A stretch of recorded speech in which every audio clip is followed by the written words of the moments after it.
Assalamualaikum warahmatullahi wabarakatuh. Alhamdulillahi rabbil alamin. Wassalatu wassalamu ala sayyidil anbiya'i wal mursalin wa ala alihi wa ashabihi ajmain, amma ba'du. Suatu ketika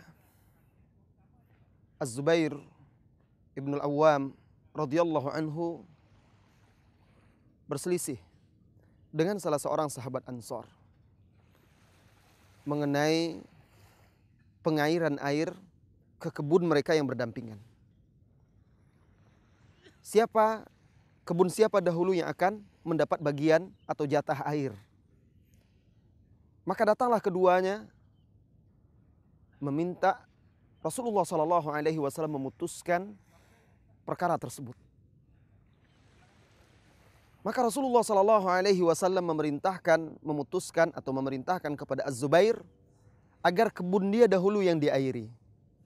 Setelah itu, setelah selesai kebun Az-Zubair diairi, setelah itu baru diairi kebun sahabat Al-Ansar yang berada di sebelahnya.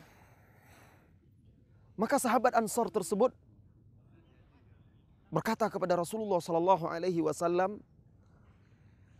"Ya Rasulullah, apakah karena dia anak dari bibimu, putra dari bibimu, sehingga engkau putuskan kebun dia dahulu yang diairi?" Seolah-olah dia menyanggah, tidak ridho dengan yang diputuskan oleh Rasulullah SAW. Maka berubah wajah Rasulullah SAW. Beliau marah.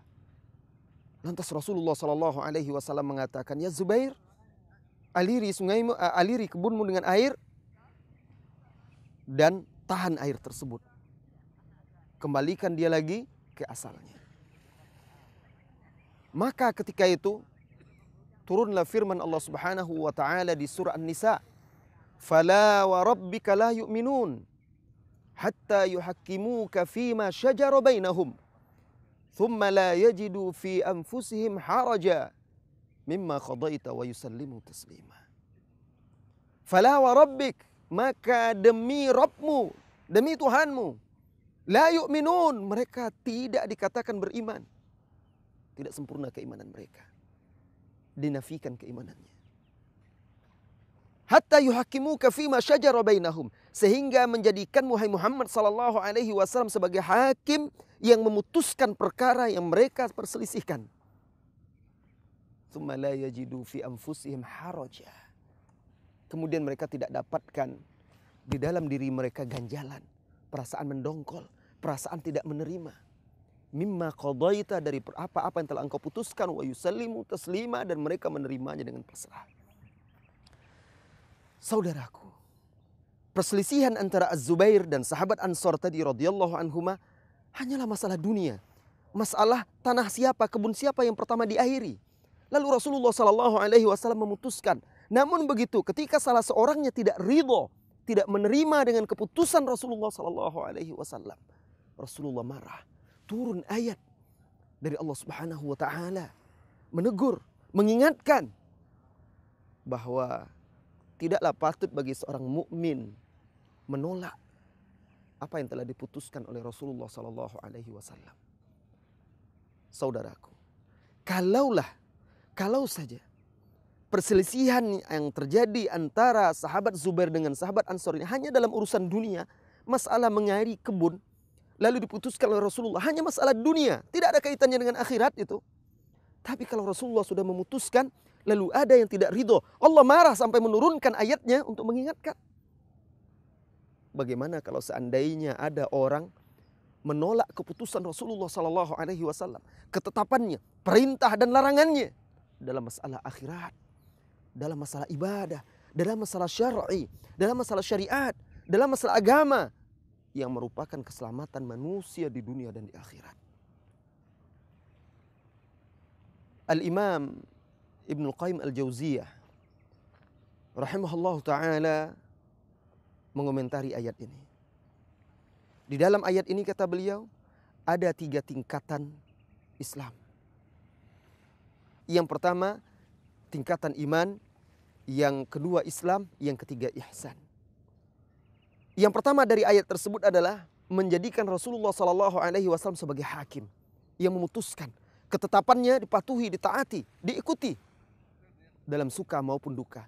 Ini keimanan. Hatta yuhakkimuka fima syajara bainahum. Kemudian yang kedua, tingkatan Islam. Menerima apa yang diputuskan oleh Rasulullah SAW. Kemudian yang ketiga, tingkatan ihsan. Menerimanya dengan tanpa ada ganjalan di dada.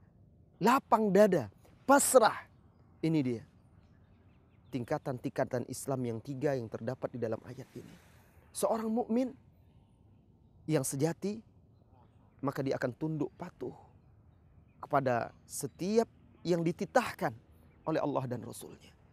Wa ma kana lil mu'minin wala mu'minah idza qada Allahu wa rasuluhu amra an yakuna lahumul khiyaratu min amrihim. Tidaklah patut bagi seorang mukmin maupun mukminah apabila Allah, Rasulnya sudah menetapkan satu perkara, lalu mereka memiliki pilihan lain dari perkara tersebut. Dia pilih yang lain daripada apa yang telah dipilih oleh Allah dan Rasulnya sallallahu alaihi wasallam. Wa may ya'sillaha wa rasulahu. Barang siapa yang bermaksiat kepada Allah dan Rasulnya, menentangnya, sungguh mereka itu telah tersesat dalam kesesatan yang nyata. Mari tundukkan diri kita, zahir dan batin, dalam setiap perkara besar dan kecil, kepada titah, kepada perintah Al-Quran, dan juga kepada perintah-perintah As-Sunnah An-Nabawiyah. Dengan demikian, mudah-mudahan keimanan itu betul-betul utuh, sempurna pada diri seseorang. Ittiba' adalah sebuah keniscayaan. Mengikuti Rasulullah SAW adalah sebuah keniscayaan dan bukan sebuah pilihan, tetapi satu perkara yang wajib fardu untuk menyelamatkan hidup kita di dunia dan di akhirat. Mari kita ikuti, kita buktikan bahwa kita benar-benar umat Muhammad sallallahu alaihi wasallam. Wa sallallahu wasallam ala nabiyyina Muhammadin walhamdulillahi rabbil alamin. Assalamualaikum warahmatullahi wabarakatuh.